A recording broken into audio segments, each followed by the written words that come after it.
భారతీయ జనతా పార్టీకి పనిచేసినటువంటి సీనియర్ నాయకులు సురేష్ రెడ్డి గారికి జిల్లా వైపు నుంచి మరొకసారి మా శుభాకాంక్షలు తెలియజేస్తూ ఇప్పుడు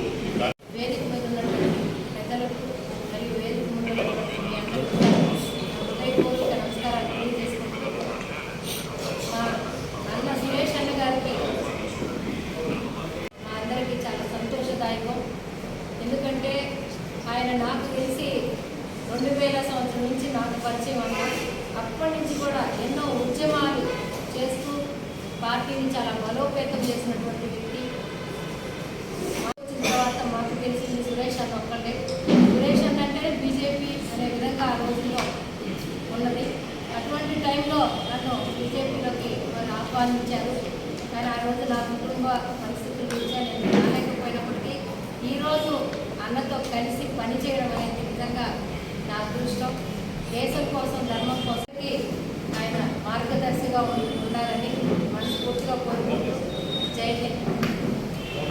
కార్యకర్త పనిచేస్తే పార్టీ తప్పనిసరిగా గుర్తిస్తుంది అనే దాంట్లో నిదర్శనంగా చెప్పుకోవాల్సిందిగా అందరం కోరుకుంటున్నాం. మరొకసారి భారతీయ జనతా పార్టీ జిల్లా శాఖ ప్రతినిధి సురేష్ అందుకు ధన్యవాదాలు. మరొకరు నా క్లాస్మేట్ అంటే నేను ఆంజనేయ రెడ్డి. ఒకసారి ఓకే సార్. ముందుగా మన మిత్రులందరికీ పేరు పేరున అనేక సంవత్సరాలుగా నాతో కలిసి పాలు పంచుకుంటున్నటువంటి మీ అందరికీ కూడా హృదయపూర్వకంగా నమస్కారాలు తెలియజేస్తున్నా. ప్రతి జర్నలిస్టు మిత్రుడిని కూడా నేను ఇవాళ ప్రెస్ క్లబ్లోకి వచ్చి మిమ్మల్ని అందరినీ కలవాలని చెప్పేసి ముందు అనుకోవడం జరిగింది. అయినప్పటికీ అక్కడ ఏర్పాట్లు మంచి చెడ్డ ఎట్లున్నాయనే ఉద్దేశంతో మా జిల్లా అధ్యక్షుడితో మాట్లాడి ఈరోజు మీ అందరితో కలిసి నా యొక్క విషయాలను పాల్పంచుకోవాలని మన ఆఫీసులోనే ఇక్కడ ఏర్పాటు చేయడం జరిగింది. చాలాసేపు మీరందరూ ఉన్నారు, కొంత ఆలస్యం కూడా అయింది, మన్నించండి. నేను నాకు ఉన్నటువంటి దీంట్లో జర్నలిస్ట్ మిత్రులుగా మనం రాబోయేటువంటి రోజుల్లో ఇప్పుడున్నటువంటి ఈ కూటమి ప్రభుత్వం తెలుగుదేశం, జనసేన, బీజేపీలో పెద్దలందరితో కూడా ఎక్కడైనా మనకు అవసరమైనప్పుడు కూడా మీలో ఒకటిగా నేను నేరుగా ప్రత్యక్షంగా చేసేది ఇంకా చేయడం, లేకపోయినట్టయితే మన కుటుంబంలో ఏదైనా అవసరాలు ఉన్నట్టయితే మన అసోసియేషన్ ద్వారా మీలో ఒకటిగా నేను కూడా మీతో కలిసి మంత్రుల దగ్గరికి అవసరమైతే ఏ స్థాయినైనా సరే మీతో కుటుంబ సభ్యుడిగా వస్తానని మనవి చేసుకున్నాను. ఎందుకంటే అనేక సంవత్సరాలుగా అంటే 1977లో నేను విద్యార్థి రాజకీయాల్లో ప్రారంభించడం జరిగింది. ఉపయోగపడాలా, ఆ రకంగా ప్రయత్నం చేస్తానని ముందుగా మాటిస్తున్నాను. రెండు, ఇవాళ ఆర్టీసీ అనేటువంటిది చాలా ప్రజలకితో కూడినటువంటి సంస్థది. నాకు ఇచ్చినటువంటిది ఈ యొక్క జోనల్ చైర్మన్ కానివ్వండి, ఆంధ్రప్రదేశ్ ఈ యొక్క ఆర్టీసీ బోర్డులో మేము బోర్డు డైరెక్టర్స్గా కూడా ఉంటాం. వాళ్ళు అనుకున్నటువంటి కొన్ని కార్యక్రమాలకు మాత్రమే నిధులు ఇచ్చి అనేక సంస్థలని, వ్యవస్థలని కొంతవరకు నిర్వీర్యం చేసినటువంటి మాట వాస్తవం. ముఖ్యంగా ప్రధానంగా ఈ ఆర్టీసీకి సంబంధించినటువంటి బస్సులు ఆ గుంటలు, గోతుల రోడ్లలో ప్రయాణించి అవి చాలా వరకు డ్యామేజ్ కావడం జరిగింది.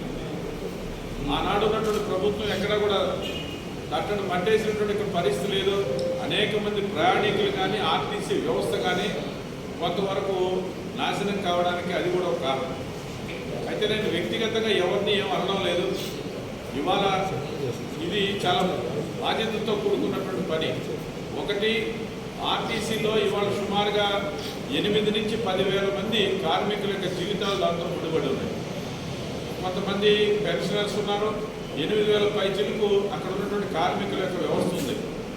వాళ్ళ యొక్క అభివృద్ధి, వాళ్ళకు సంబంధించిన సంక్షేమం, వాళ్ళ గురించి కూడా పట్టించుకున్నారు ఒకటివైపు. రెండోది, లక్షలాది మంది ప్రయాణికులు కల్పించాల్సినటువంటి బాధ్యత వాళ్ళ మీద ఉంది. మూడోది, సుదూర ప్రాంతాలకి ఇవాళ ఆర్టీసీ బస్సులు లేనటువంటి పరిస్థితులు కూడా ఉన్నాయి. కాబట్టి ఈ అన్నిటి యొక్క వ్యవస్థ ఏదైతే ఉందో దీంట్లో ఈరోజు ఉన్నటువంటి పరిస్థితుల్లో ప్రభుత్వంతో కలిసి మేము నాకున్నటువంటి అనుభవాన్ని కొంత ఉపయోగించుకొని మంత్రి నారాయణ గారితో కానీ అదే రకంగా పెద్దలు రామనారాయణ గారి మంత్రి గారితో కానీ కలిసి ఈ జిల్లాలో ఉన్నటువంటి సీనియర్ ఎమ్మెల్యేలు మా మిత్రులు కోటమిరెడ్డి శ్రీధర్ రెడ్డి గారు కానీ పెద్దలు చంద్రమోహన్ రెడ్డి గారు కానీ అదే ప్రతి ఎమ్మెల్యే గారితో కూడా నేను మాట్లాడడం జరిగింది.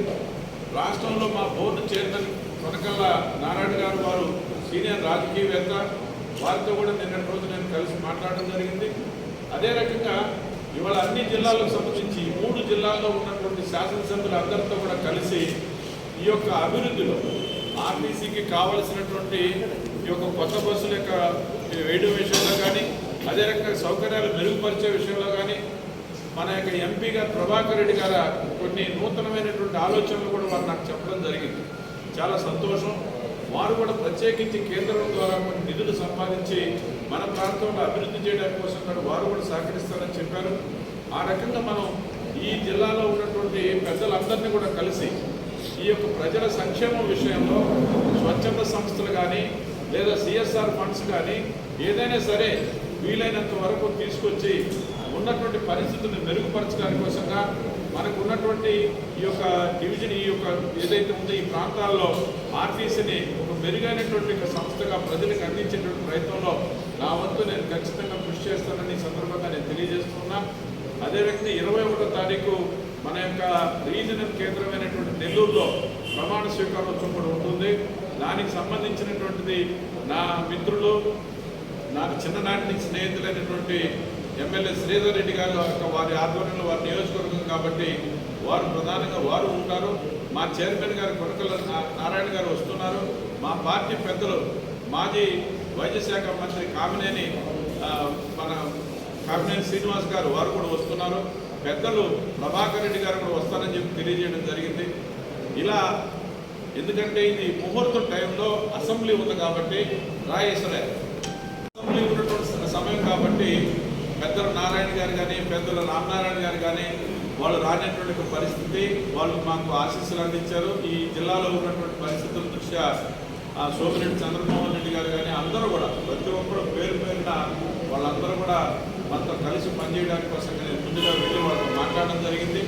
అదే రకంగా నాతో పాటు రుణా చైర్మన్ శ్రీనివాసరెడ్డి గారు కానీ అదే రకంగా అక్వా అథారిటీ చైర్మన్ అయినటువంటి మిత్రుడు వెంకటరమణారెడ్డి గారు కానీ మన పోలవరెడ్డి శ్రీనివాసరెడ్డి గారి అబ్బాయి వీళ్ళంతా కూడా మాతో పాటు బాధ్యతలు వచ్చినాయి. వాళ్ళందరూ కూడా కలిసి పనిచేస్తారు.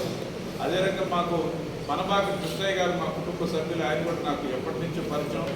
ఇట్లా అనేక మందితో నాకు ఉన్నటువంటి పరిచయాల కారణంగా రాజకీయాలకి ఇవాళ ఉన్నటువంటి పరిస్థితుల్లో ఏ పార్టీ అయినప్పటికీ ఎవరైనా సరే వాళ్ళతో మంచి సంబంధాలు మెయింటైన్ చేస్తూ ఈ యొక్క ఆర్టీసీకి సంబంధించి మా కార్మికులు మా కుటుంబానికి సంబంధించినటువంటి ఆర్టీసీ కార్మికులకు కానీ ప్రజలకు కానీ మేలు చేయడానికి కోసంగా